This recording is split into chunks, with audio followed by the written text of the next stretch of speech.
Morning, everyone. This is almost a death watch during the last 10, 15 minutes before the coffee break for all of you people that didn't drink very much last night. You've had the introduction. I'm one of these crazy people that likes rules and regulations. This is specific research that looks at New South Wales, and it looks at the rules and processes that local councils use. Whilst you might get some insights from this, you really can't transfer the results of this survey to your own case, because that's where we've got into lots of problems over time. So as we progress, event rules are not new. They've been around for a long time. This is 1871, a piece of legislation that looked to try and deal with this particular problem, grievous immorality in events and festivals. So it's not new. We've had to put up with this for a long, long time. What the pandemic did was create a whole new set of rules, a whole new set of approving authorities and problems for us to deal with. This is a growing problem. Since about 1980, we've had almost an exponential increase in every type of event that you can think of all over the world. We've put them in places, times and locations that you would not have considered. That's getting worse. We are also looking at the situation where we're hearing new technologies come into play and new words. Activation is the new trendy word. We have to activate spaces. We no longer have place managers. We have place managers, but not event managers. So that's the new jargon that's creeping into the situation. We're seeing events that are more commercialised. In New South Wales, their events are the go-to sugar hit to fix up problems and avoid capital investment. We're seeing a proliferation of public events, special days, special world days, special individual days. The calendar is just blocked. We also see event tourism move into the mainframe. It's a common issue that's occurring in destination management. And the sleeper of the argument is this one, nighttime events. In the last 8 to 10 years, we've seen the growth of what we call the nighttime economy, a whole new 12 to 24-hour program that we have to deal with. But not everyone likes events. What happens if the event approval you get is faulty? What happens if someone on that road doesn't like you? What happens? Some councils are dealing with this and starting to limit the number of events and moving into purpose-built facilities. The answer to that is sometimes we end up with legal and political outcomes. None of us like that. So, my motivation to start this crazy process was driven by a visitor economy task force decision in 2012 in New South Wales. We decided that we were going to double the number of overnight stays in New South Wales. We jumped on the same bandwagon that red tape was the problem. No one could get approval. We just jumped on it straight away. But what they then said, it's not only a real problem, it's a planning problem. The poor town planner got belted over the head because he was asking for DAs for this particular exercise. Now, that's a bit crazy. And so I sat back and said, that's interesting, I'll have a look at it. You know, I've got a bit of a death wish for looking at unusual things and spending time talking to bureaucrats, but I find it interesting. So this is how I did the study. I did 47 interviews over a period of 5 or 6 years. Those interviews, so they weren't biased, were key informants, people who knew about the legislation. I went to event regulators in the local councils in the study area. To put some balance into the debate, I spoke to probably about 15 event organisers in the locality to try and find out that if the regulations were telling me the truth. Basically, I looked at all their public documents because data is an interesting issue here, but everything that was available on a public website because we would all access that information. So policies, procedures and the like. Whoopsie, how do I go back that way? Okay. I specifically focused on the Hunter region, which is around Newcastle, stretches up to the Upper Hunter in a place called Murrurundi, goes from the south of Belmont to the north of an area called Nelson Bay. It's got great diversity, every sort of event, land-based, air-based and water-based that you can come across. So I thought that it would be an interesting process to have a look at. But I did not look at all events, or temporary outdoor activities, as I call them. I only looked at ones that temporarily occupied public or private space. They could be commercial, non-profit, just looked at how approvals were given to concentrate people in certain locations.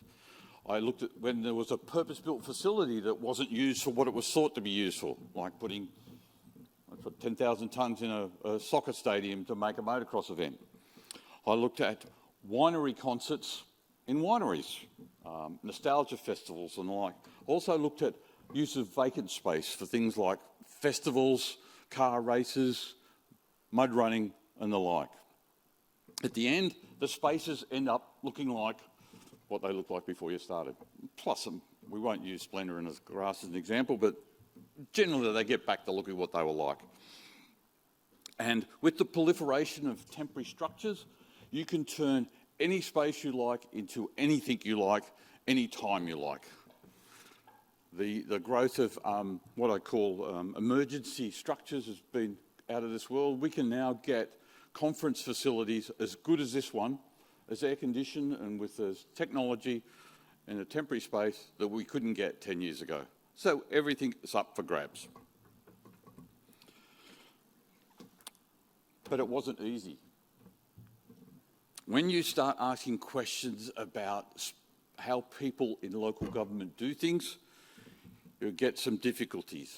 Firstly, I couldn't find any coordinated database of the collated temporary uses at all in New South Wales. In New South Wales, you can find out who's building what next door to your house. You just click on a little button and they'll tell you, and it'll be geographically aligned and the like. You cannot find out what's going to happen in the street out front of you. So there was no database. The other issue I found, and this is what I started talking to Carlina about a few years ago, there is no peak body that deals with events and festivals in this country. Remember, this is pre-COVID. We've suddenly started to talk to each other. This is the biggest problem I found in the whole exercise. They wouldn't talk to me. The information is commercial in confidence. We can't give it to you. It's a relationship between this council and an event organiser. You can't get it. You can try every form of freedom of information provision you like. So data secrecy is a very, very big problem. The other thing that goes hand in hand with this process is because events are infinitely mobile, event operators don't really complain. They don't want to, pardon the English, piss off the council operator who gives them the approval because they might want to come back next year. If it's too hard, they move. They're infinitely mobile. It's not like if you bought 5,000 square metre site and we're going to put up a 10-storey motel. You've got to stay there and fight and fight and fight. As an event operator, we'll move, it's easier. And the councils, as we've seen earlier by the presentation, love pinching stuff off each other, waving money under people's noses and the like. What I also found is that generally evidence and transparency are a bit light. That's if you can find them. A lot of it is based on other things, and we'll talk about that in general in a little bit of time. The next part talks about when you start asking questions. I asked questions of 152 councils in New South Wales. I got responses from 89 of those. It took me nearly 10 months to try and get some answers. Really simple questions. Do you have an events policy? Who does events? And do you have any problems? The main interesting thing I found, and this is a really interesting graph, when you talk to people, you think you are talking to a person that thinks like this. You think, I would talk to someone and I think I'm talking to a planning person. No, they're an event person. No, they're a risk person. Depends on which council has given the responsibility to which person in that council. So the communication system really starts to fall over in the whole scheme of things. So that's the job. What I found, this probably can be summarised into 4 key areas. There are various staff approaches, and remember, this is only 11 councils, and this whole discussion was happening near the major amalgamation process in New South Wales, so some of these were going to get amalgamated and some weren't. But basically, some of the staff are saying, look, if it's for community benefit, I'll overlook that bit. In fact, some councils spirited the traffic management plan away from the community group and rewrote it. If there was some paperwork issues, again, for community focus, I don't know, I'm still trying to figure out what community focus is, they would also spirit it away. The concern that kept popping up is that consultation is an issue. In local government, you really can't make a decision without consulting with someone. So that means that your time frame can go from 1 week to 2 weeks to 3 weeks. Again, these are just my observations from talking to all of these people, both confirmed by all the sides. The interesting thing was that one general manager said he would like to do certain things to his staff that we probably shouldn't repeat in the public domain because they were perfectionist, risk-averse and reactive. They should just make a decision. It's only an event, it'll be gone tomorrow.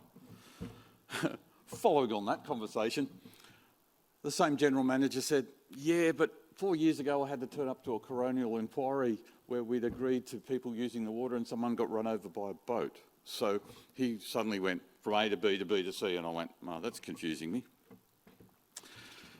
And finally, one of the things that constantly came through this whole process is that the process itself is a black box. There is no real understanding of it, and that's evidenced by the Visitor Economy Task Force saying the problem with events is there. They didn't even go through it in any sort of detail. What this leads to is really, it's a selective pro-event process for the local councils. They will overlook the rules for the community good, and that in itself is a political process. They tend to take, and remember, this is central New South Wales, not the Gold Coast. They'll take any event that comes in, more is good. The more you get, the better. The bigger you get, the better. And why haven't we got them? It's about economic development, pure and simple, the dollars. I'm still struggling to understand that concept of economic benefit when you introduce these mathematical calculations into a process that only talks about benefit, doesn't talk about loss and impact on the area. The other thing I found about the pro-event process is that a lot of the in-house event teams provide the advice and also approve the event. Most of the in-house teams that I came across were called event approval teams, not event assessment teams. And that in itself's got a little twist because there were a number of examples where the officers would encourage people not to pursue their event. It wouldn't actually appear on the radar. This might be a bit difficult for you. We'd like to support you, but you need to come back in 3 months' time, or you need to come with this. So you get this implied bias in the process. And finally, it's always easier to get an approval if the land is owned or managed by the council. That's really obvious. This creates a significant role conflict for the council. I've spent, as a town planner in New South Wales, I've spent some time going to AFIC. And what this diagram shows that the councils that I spoke to have a role of being an event provider, a regulator, and the landowner. Taking that aside and throwing it out, imagine the situation if you owned a block of land, say in Moonee Beach, my hometown, you wanted to put some high-rise units on it, and you approved it. Whoa, going to be some interesting conflict of interest issues there. Finally, this is what happens this is my guess of what happens in the process. Events are generally divided into community, non-for-profit, commercial, they use private land or public land. Now, one of the things that's appeared in New South Wales is the definition of land now includes water. So the local councils are the authority for approving water. They don't do that, but that's how it works. So generally what I found is on that dotted line, if you have an event that goes into that bottom quadrant, that's community and public, it's a lot easier than commercial private. That's based on the observations I've been looked at going through this particular process. However, in New South Wales, councils don't control all the land. They're a minuscule landholder. The ones that are completely missed in any of the discussion are forests, national parks, Crown waters, land owned by port authorities, every use of every school. When Destination New South Wales gets involved, our football stadiums are run by Venue New South Wales. We have Commonwealth land. And the other thing we have in New South Wales in the Western Districts is unincorporated land. A bureaucrat in Sydney gives approval. I'm still trying to figure out how that works, but that's what you end up with. So that's where we are. Just to summarise, make some concluding comments. Generally, the local councils that I spoke to and the staff I considered were blind to the adverse impacts of events. Not really interested, the glossiness of economic benefit, community growth, overlooked traffic, transport, waste, sustainability and the like. Generally, it'll be okay. It's only for a few days. No one was looking at the cumulative impact of events. In other words, 3 events in one location. In fact, I asked a particular transport officer, how do you keep track? He said, oh, I remember that we gave approval next weekend to that person, and then we've got a running race up the road for another. And I went, oh, okay, that's how it works, fine. They are really inconsistent in the application of rules. Prior to the Visitor Economy Task Force making their decision about DAs, the other half of the government had already made that decision 4 years before. They said, this is the process. It had already been done. Not many councils in New South Wales follow that process. And it's an experiential thing, a transfer of knowledge. If they don't know about a rule, you can't apply it. So your best bet is to get a medium to junior events officer, come in, get your approval and get out quick. I've learned over time, never tell them how to do their job because the experts, and if they only want A, B and C, that's all I'm going to give them. One of the things that started to creep into this discussion is because of this inconsistency and vagueness of rules, personal beliefs started to creep into the discussion. We've seen councils refuse approvals for arms events in exhibition halls, particularly some of the new age speakers that come along. We've seen some racist discussion about transfer of sporting events to particular locations. None of it gets into the public domain because it can all be dealt with on a one-to-one discussion. We really don't have the money to help you. You might need to go up the road. So personal beliefs come into it. I was amazed by the secretive nature of this whole process. These people are using and managing all sorts of land-based assets. A lot of it is public land. A lot of it is used to have public money, but you cannot get the information. Like if we give it to you, our competitors will know. Okay, but isn't this public land? Shouldn't I have some discussion? I spend a lot of money buying this house next to a park that you, every 4th weekend, put a concert on. Don't I have some involvement in that? Apparently not. Evidence, and I use the word, I was going to say sparingly, but evidence is usually provided when it's sourced from a location that supports the view you want to put. So it's really not usually independent. The sources of data are probably marginal, but that doesn't matter. I saw an interesting situation where a council was advised that a music concert attracting 15,000 people would be of a great benefit for the area because these people are going to come here and stay. There was only 2,500 beds in the locality. So how does the arithmetic work? But that just gets potted through. There's no one standing on the edge saying, hang on, this doesn't stack up. And we all get a bad name as a consequence. And finally, the sleeper in the piece is what I call destination capacity issues. How many of these events do we want? How often? How big? I was having a discussion with the events operator at a Victorian council. They're now bringing in a limit to events. They actually got it passed a year ago from the council saying we are only going to have 6 here, 7 here, and sizes. Lots of the event strategies deal with that in a really broad way, but not in much detail.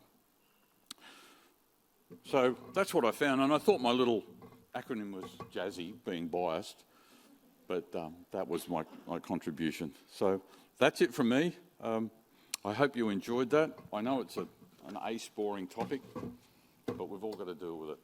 Thank you.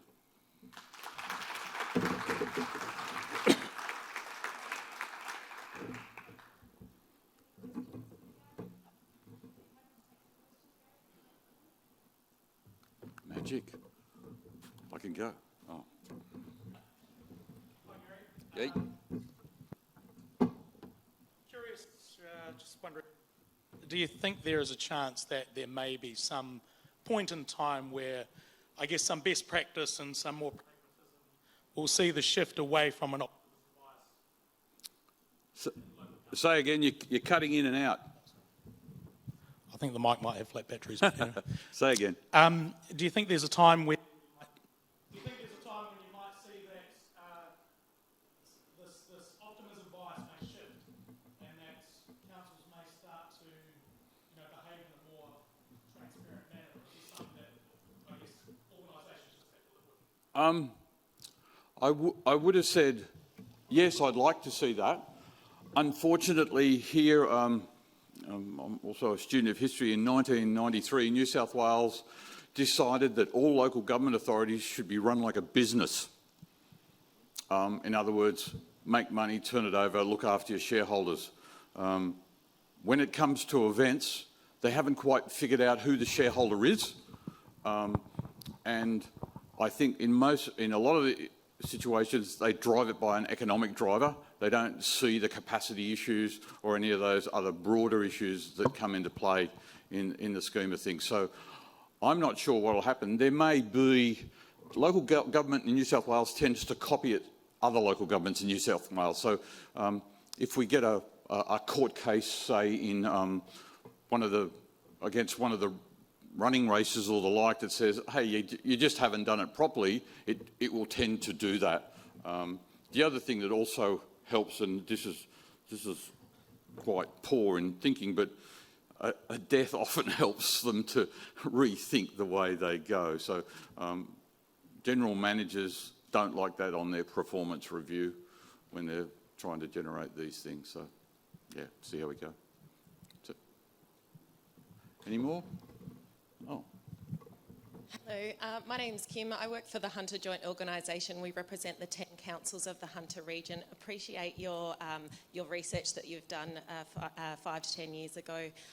We're currently undergoing an event approvals review with all of the 10 councils of the Hunter region this year, and I found them really open and they're not secretive at all. And we're coming up with some really good opportunities to streamline that process, make it easier for event managers. So I think that we have shifted in that being a bit more open, but also we need to be conscious of the safety aspects, and that's why there is those regulations in place. But we are looking at those opportunities to improve the process, make it easier for event managers, all different types of event managers, so we can get more events and build that capacity of more events in our communities. So I'm really happy to share that recommendations report of those areas that we've identified that we could improve and make it a bit more streamlined across the different councils. If anyone is interested, please get in touch. Thanks, Kim. One point to realise that Kim works for the Hunter Region of Councils, which is owned by the councils and participated by the council. So she had a bit of a leg up that I didn't have, is that if the staff wouldn't comply, you'd probably just go back to the general manager and they knock them on the head. So when you come into things as an outsider, I didn't have some of those luxuries. But yeah, we look forward to seeing how the process works.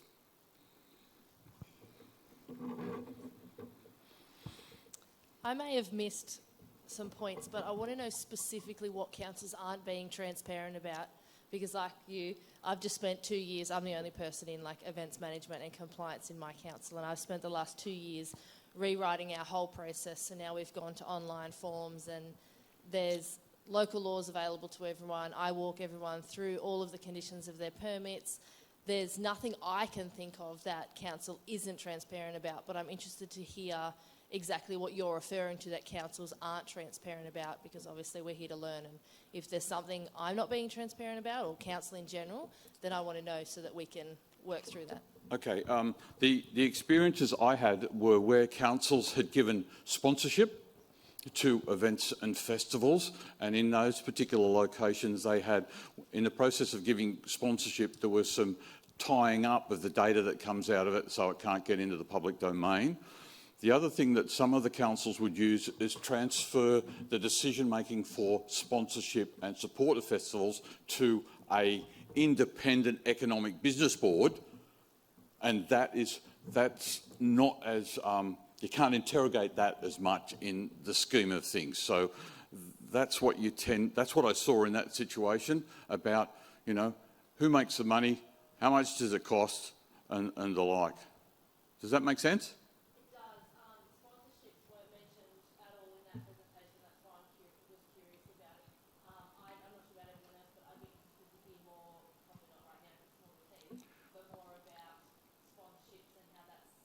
Yeah. Well, one of the other things you find is where the council is the doing body, not only sponsored but actually running the event itself. It takes its role as an event manager quite strongly, and getting access to that data that it tells council that it's doing things properly is often fairly difficult. So I don't know what you do about that in the scheme of things. So. I've got one more question for all of the councillors in the room. I'm a pretty loud voice anyway. A show of hands, sorry, this is a bit random, but all of the councils in the room that run their own events or have their own event management team, opposed to having an external tourism and events board. Could everyone show me who actually has a council that runs their own events?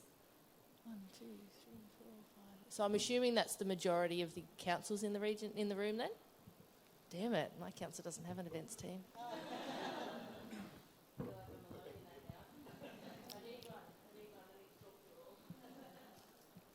Yeah, we would probably put our hand up and say, who's involved in local government trying to deal with this sort of stuff? So, yeah, that's another particular. Yeah, I think it has to be worked through and not make assumptions about things, which is quite common. And the experience level of the person asking the questions will mean that you don't know how the process works.